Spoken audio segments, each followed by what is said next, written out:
I actually pitched it as Pride and Prejudice and Murder.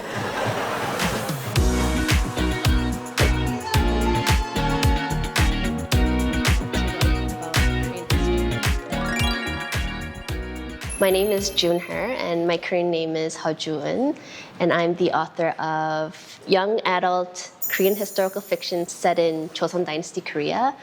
Written 5 books now, set in the Joseon period. A loosely reimagined Pride and Prejudice set in Joseon Dynasty Korea.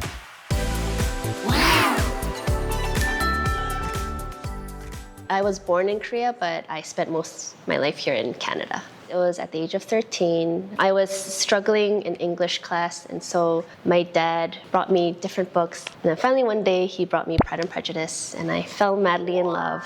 I see so many parallels between Regency England and latter half of Joseon Dynasty Korea. Like while I was researching, I always saw parallels, and then finally one day I'm like, why don't I just like combine it? Yeah.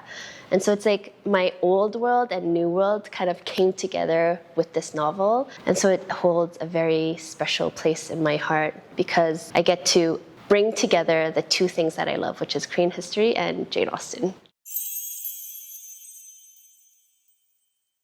It was actually really hard. All my books are very dark and they have murder and a lot of action. I actually pitched it as Pride and Prejudice and Murder, and then my editor said, "Oh, June, like why don't you write a light, fluffy rom-com?" I really enjoyed the challenge, and this experience made me realize it's actually really hard to write romance. Really difficult to make it realistic that they would fall in love so fast. In Pride and Prejudice, Darcy and Elizabeth, they chit-chat in ballrooms and in Netherfield. But in Joseon Dynasty Korea, you're not allowed to be together. Like men and women cannot associate with each other. It's like, how do I get 2 people to fall in love when they're forbidden to even talk with each other or like look at each other?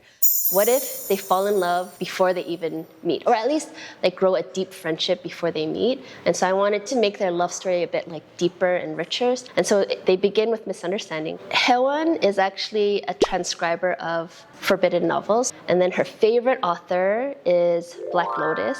But it turns out Black Lotus is actually the Korean Mr. Darcy. She loves novels and she thinks he hates novels. But it turns out he's the writer of her favorite novels. So that's how I play with the misunderstanding.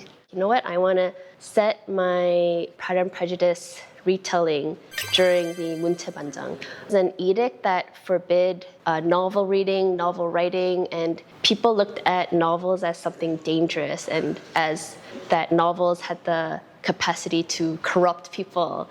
If you want to distribute novels, scholars had to actually like transcribe the novels and distribute it like that. For me, whenever I write a book, I want history to be the main character. The central story is actually a story about it's Korean history, it's about censorship, it's about the love of book and literatures, and about the secret bookshop. And then the romance is kind of like woven in through it, but it's not the main thing. And in general, it's people in government trying to control how the common people think.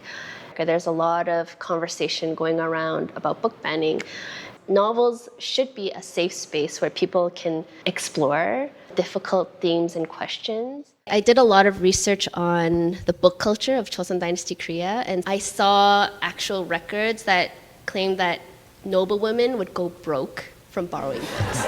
And another thing, so many annotations in the book that you couldn't even read it because there's just so many drawings and notes in the margin. Not much has changed from then and now. When transcribers transcribe, it's not a direct copy. They actually transcribe, but they also edit. They also embellish. They'll copy the work, but they also fix things and change wordings here and there. So I found that really interesting. And so when I wrote Haewon, I kind of imagined her as almost an editor at a publishing house. I am very curious about how women lived in Joseon Dynasty Korea. Very restrictive, but also very fascinating. A lot of my readers are women. I think a lot of the readers also want to know how women lived back in the day. By the act of transcribing, she, as a woman who has very little choice in her world, she creates this little world for herself where she's in control. For me, as someone who's writing in English, most of the people I'm writing for in North America, they aren't as familiar with Korean history. So I try to be very conscious of that when I'm writing my books. I try to represent actual historical figures as accurately and respectfully as possible. I've been working on this book for over 3 years, and so to know that there are readers excited about this book and to be able to finally get to meet them, I feel like it's making it really settle, like, oh wow, this book is actually out in the world now. So I'm really grateful that I get to share this day with. Who is excited to be here? Let's hear some noise. It is my honor here to congratulate you, cheering you on of the release of your 5th novel. And I am proud of our Korean Canadian sisters. Let's give it up for them.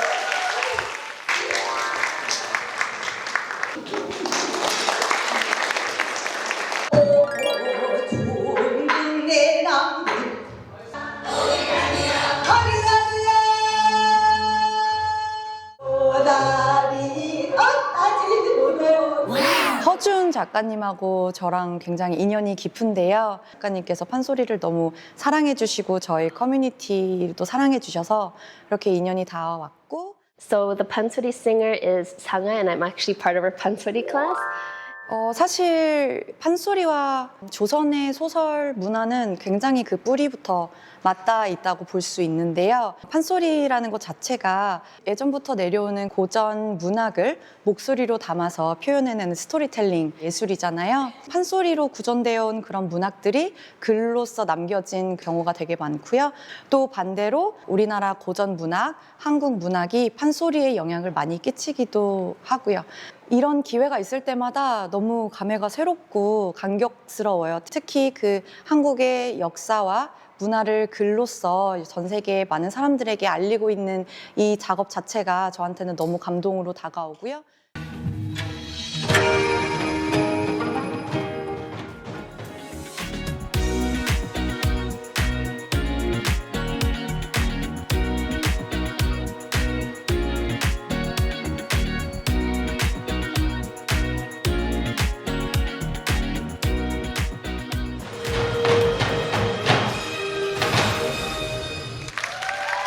We are Kumbit Nanta team, and we are made up of 16 drummers, ages 12 to 18. We have one goal, and that is to spread pride of our heritage through second and third generations and through the universal language of drumming.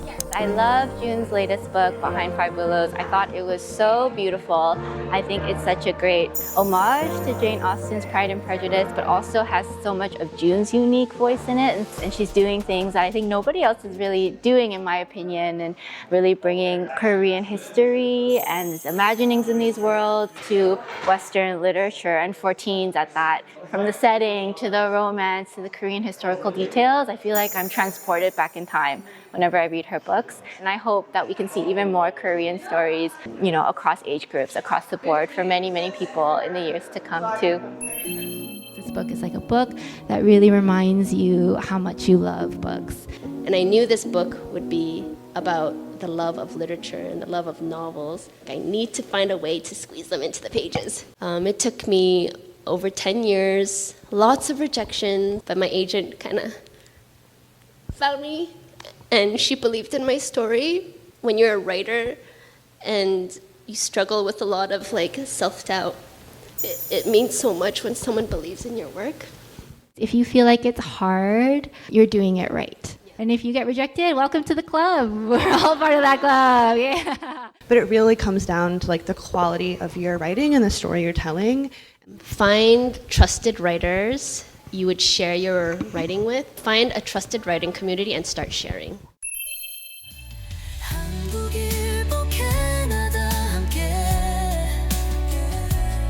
진실을